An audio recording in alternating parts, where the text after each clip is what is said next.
I went to this thing last weekend, and this is just going to seem like a trivial example, but I think it's how Venus can work sometimes. And it was really cold out, and I was wearing this very fluffy vest that I wear sometimes when it's cold. It's like this huge fur vest, and it's kind of wild. And there was this woman there who was very chic in a sort of more conventional way. And she literally, it was this sort of party, she walked up and she looked, it was actually funny. She looked at my vest with such disdain that I just started laughing. Like, what is that? And then I sort of made a joke. I said something like, yeah, one of the dogs here came up and thought that maybe, my vest was his sister or something. And she just rolled her eyes and walked away. Now, you could hear that story and you could think, wow, what a bitch. Wow, sorry that happened to you. But because Venus is retrograde, this is how I see this.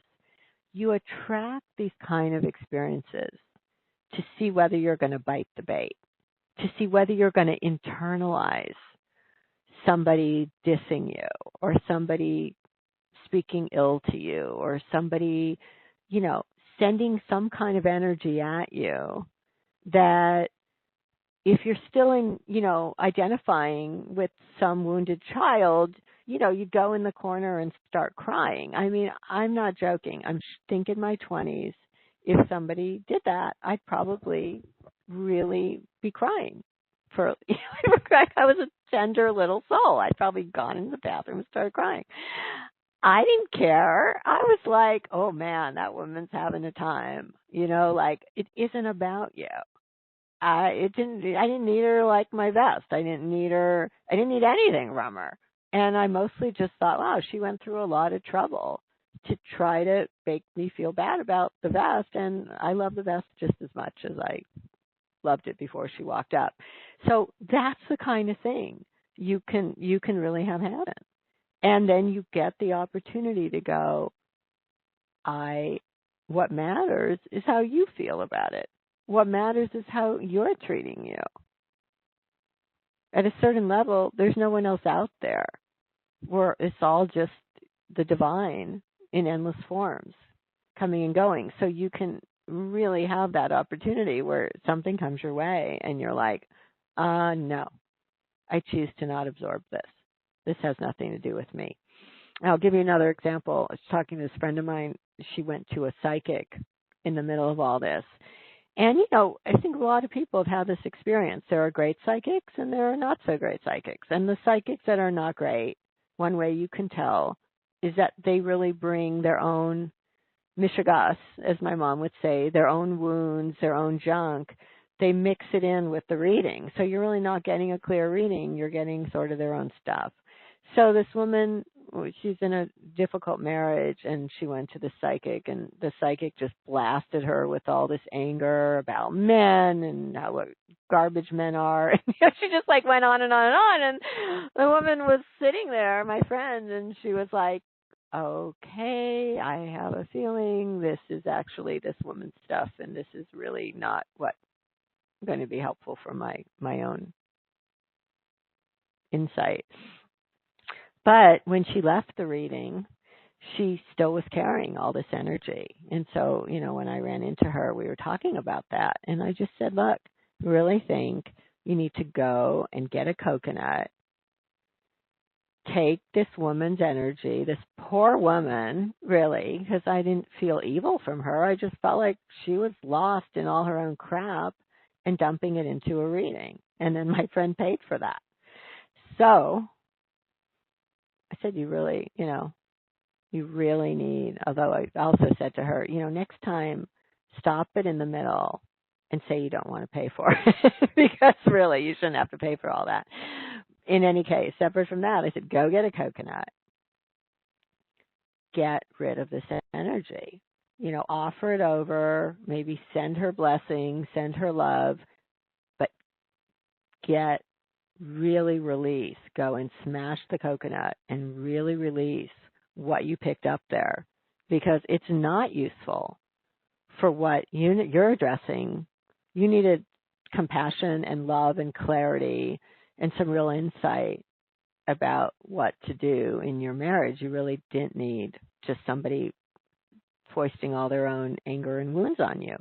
So she's going to go do that today. And she just felt so much better because she was carrying this huge thing with her that really wasn't hers. And so all a long way of saying you may have had your own version of this.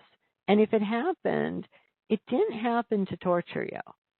It happened either to mirror through, the agency of Venus retrograde. It came to mirror some part of yourself that you're healing.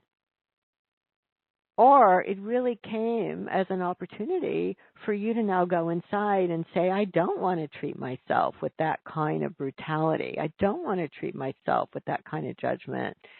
Let me turn to myself with love. And the one thing that this woman said when she got that reading, she said, it's almost like that reader was a cartoon version of how I feel when I don't give myself an outlet for my own anger. Then I just sort of turn into like this raging demon who's just pissed and all at everything. And she said, to me, she was a little bit, once I can separate out my energy, she's like a cautionary tale. Like, I don't want to be ruled by that kind of anger. I want to be feeling it, releasing it, and then turning back to myself with compassion so that, I can actually say to myself, I chose this relationship that I'm in. Let me offer it back to the divine and really ask to be shown the right actions. So, in the end, she learned a way to use it. But this is the kind of stuff.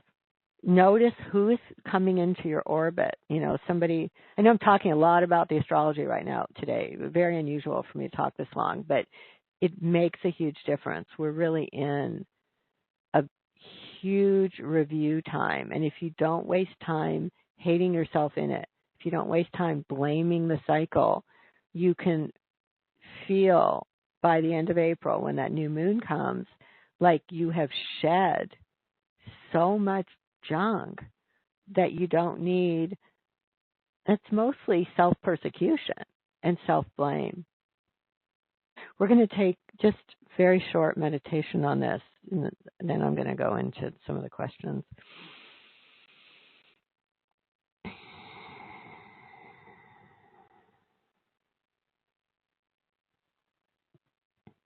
Breathing in calming energy.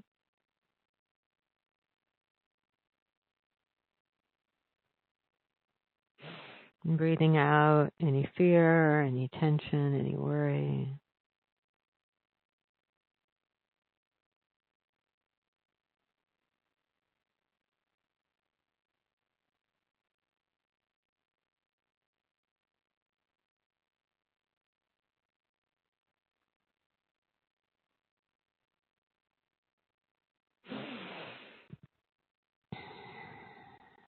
And just rest for a moment. Just feel yourself resting.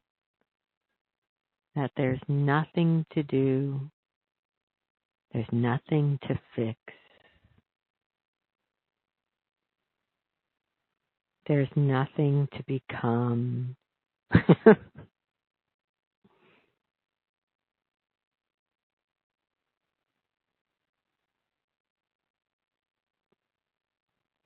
That wherever you are right in this moment is actually exactly, precisely where you need to be. You're not late.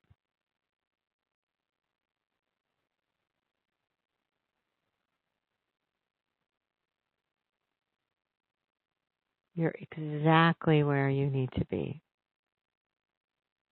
And in that moment, you can just take your arms and you can imagine this young self inside of you, whatever age you see, and you are holding her or him so tight. And you're really saying, over this next month, I will be there for you. I am there for you, exactly as you are.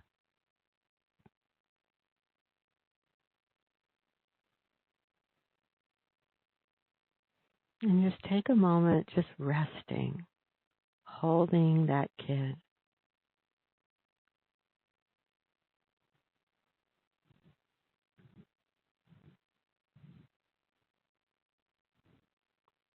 And you can even say to it, I'm going to love you as you are. You don't have to improve to earn my love. As you are, right now, I accept you. I even like you. And I love you.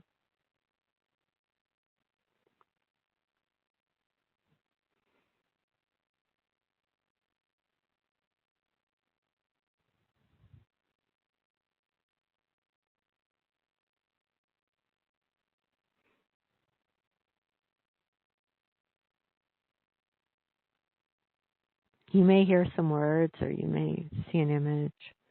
Just have that feeling of affection for that kid on the inside, because you are the ally of that child. You are the protector and ally, and even if it never had it growing up, now's the time. You, this inner divine, are now the deepest ally of that child, and she has to do nothing to earn your love. Nothing. Unconditional. You're just ready to love her.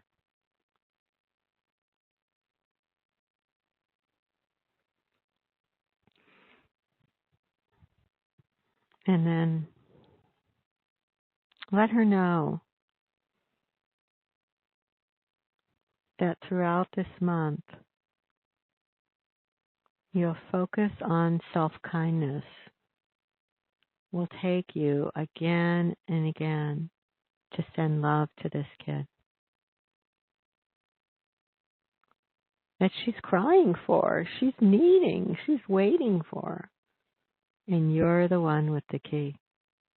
The inner divine will show you how to love her.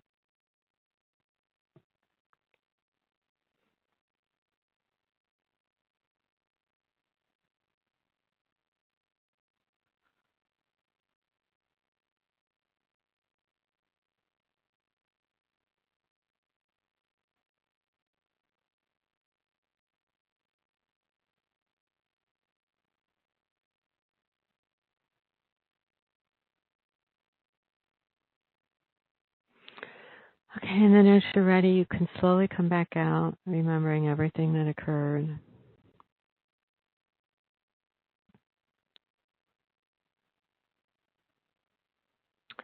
And opening your eyes as you're ready. You might want to scribble something down if you need to.